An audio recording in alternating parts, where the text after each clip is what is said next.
Hello fellow governors. This is one of two videos. In the second we'll talk about ways people try and get data from you, cybersecurity and phishing. In this video we're going to talk more about the general data protection regulations and the laws that govern keeping data safe in the first place.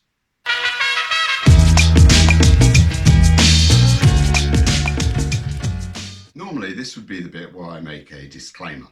But to avoid that, I'm not going to make any claims in the first place. I just hope you learn something new. The GDPR came about in May 2018 to work alongside the existing UK Data Protection Act. The full text of the document runs to about 300 pages, but I'm just going to focus on a few of those aspects that are relevant for primary school governors particularly. I'm going to try and get it all done in under 13 minutes. First thing to talk about is who the GDPR regulations don't apply to. They don't apply to anybody who's processing data for purely personal, non-professional or commercial reasons. This is the reason that somebody stands up at the beginning of all school shows and performances and says, please don't post anything you've seen on social media. We have to ask because we can't enforce it. Any data posted in that way doesn't fall under the GDPR regulations. But an awful lot of stuff does. Any business, enterprise, including schools, that processes data belonging to an individual in any way at all is covered by the rules of GDPR. Let's start by having a look at what personal data actually means. Personal data is any information relating to an identifiable living individual. One of the ways of deciding whether something is personal data is generally to say, how easy would it be to identify someone if I was given this bit of data? Some obvious examples that apply to primary schools, junior schools, are pupil records, attendance registers, staff personnel files are covered, parent contact details are there, staff and pupil photographs fall under this category. Even annual accounts, network and website passwords are there as well. Even governors' meetings that contain sensitive information are all covered by the GDPR rules. There's some pretty obvious examples, but there are less obvious ones as well. Email addresses are private personal information and in fact are the most common bit of data that is accidentally given away by schools. The visitor sign-in sheets that we have at reception, they're all covered by the GDPR rules, and it shouldn't theoretically be possible for one visitor to see who else has visited in the same day. The GDPR puts in place a framework of identifying this data and giving us rules on how we can manage it and process it. Some particular types of data fall under a special data category. They typically include sensitive things such as racial, ethnic, origin, religious beliefs, health information, things like that. But the Department for Education also recommend that quite a lot of data regarding children, such as free school meal eligibility, any special need or safeguarding information, is also treated as special category data. Special category data gets a very strong protection by law, and we'll talk in a minute about what that actually means in practice. First, we need to look at the actual GDPR principles of managing data overall. The overriding principles of the GDPR are that data is processed lawfully, fairly, and in a transparent manner. Data has to be collected for specified explicit reasons only, and we only must keep as much data as we actually need. We can't collect extra data. We can't keep the data any longer than we need it either. Whether it's paper records, photographs, or electronic records on a computer, they all have to be destroyed when they're no longer needed to be kept for any particular specific purpose. It's our responsibility that we ensure that anybody dealing with data on our behalf follows the data protection rules as we do, and also treats the data with the same level of security. Under the GDPR, there are only 6 lawful reasons for collecting and processing data. The lawful bases are by contract, by legal obligation, public task, vital interest, legitimate interest, and consent. That last one is the one most people have heard of. This is when somebody says, do we have your permission to actually use the data? It sounds on principle like the way we would do base a lot of our work in schools, but in fact it's the most difficult one for us to use, as it requires explicit, up-to-date consent from everybody who may have an interest in the data for us to be able to use it. So in reality, we try to avoid that as much as possible.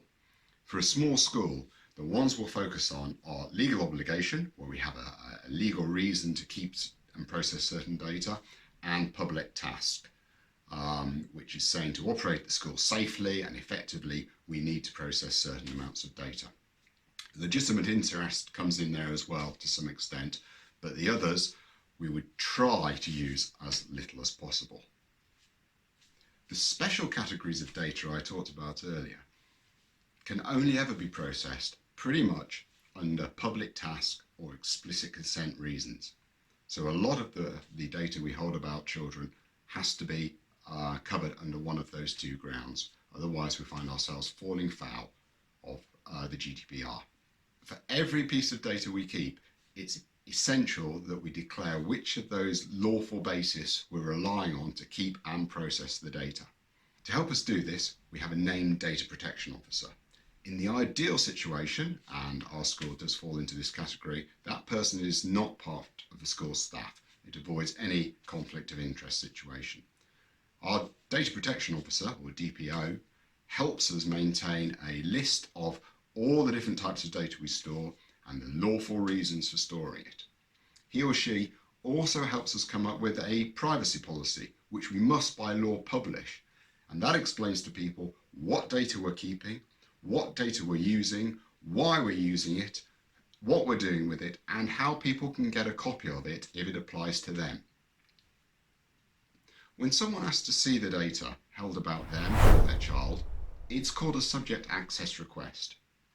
They can do this as easily as asking any officer of a school, any teacher, any staff member, even a governor for that data. It doesn't have to be in writing. It doesn't have to be recorded. It can just be a verbal request. Of course, it can be in writing too. Whichever way the request is delivered, we have 30 days to respond to it, and we can't make any charge for doing so. Additionally, for maintained schools like ours, although this doesn't apply to academies, there's also a specific type of request to see a child's educational record. In this case, although we are allowed to make a slight charge, we only have 15 days to get the information back to the parent or the person requesting it.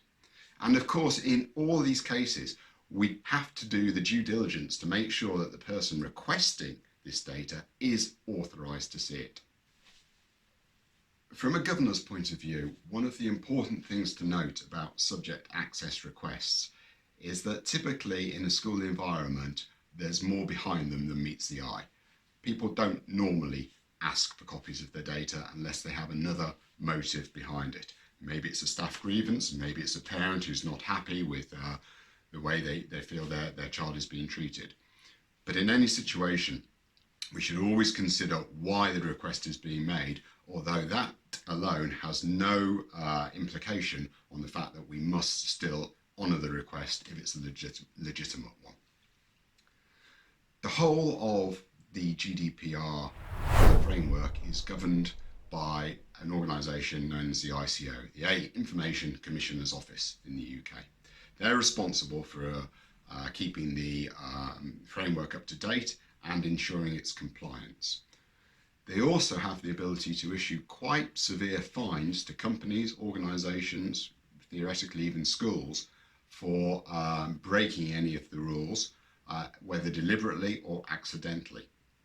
The largest fine ever issued so far by the UK ICO has been to Google, who hadn't made it clear how they actually use people's personal data. And although they appealed, they've been fined €50 million for that. Other companies, household names such as H&M and British Airways, have had significant fines as well. As far as I'm aware, no primary school has actually been fined yet, but last year 2 schools were reprimanded by the ICO. The first was in Humberside. They took a class photo and sent home a proof to parents to see if they wanted to purchase it. Some parents objected to this because they hadn't given their permission for photos of some of the children in the photo to be used outside of school. The ICO upheld that complaint, and the school have been forced to retrain all their staff and provide ongoing up-to-date training and demonstration that the school understand their obligations under the GDPR. The second case was also a primary school in Cheshire last year who shared a class photo with the local media with similar results. So there are cases out there of people getting into some element of trouble. There is always a scope for fine, but at the end of the day, the ICO have made it very clear that they see fines as a last resort. They would much rather educate rather than punish where possible. And remember, as we started this, the whole aim of the GDPR is to try and keep data safe to begin with, because it is so much harder to bring it back into its box after it has escaped out there or someone has given it the data away. By far the most common cause of data breaches is human error. Sometimes it's accidental, sometimes it's because people haven't been following procedures. In the next short video, we'll look at the ways people are trying to trick you into giving away information you really don't want to let them have. But in this video, I hope I've given you some overview of our obligations to meet the GDPR regulations overall, why it's quite a lot of work for our head and her staff, and why it's quite important that as a governing board, we've got our finger on the pulse of knowing that we are a compliant school and that the data that we look after or people look after on our behalf is very safe.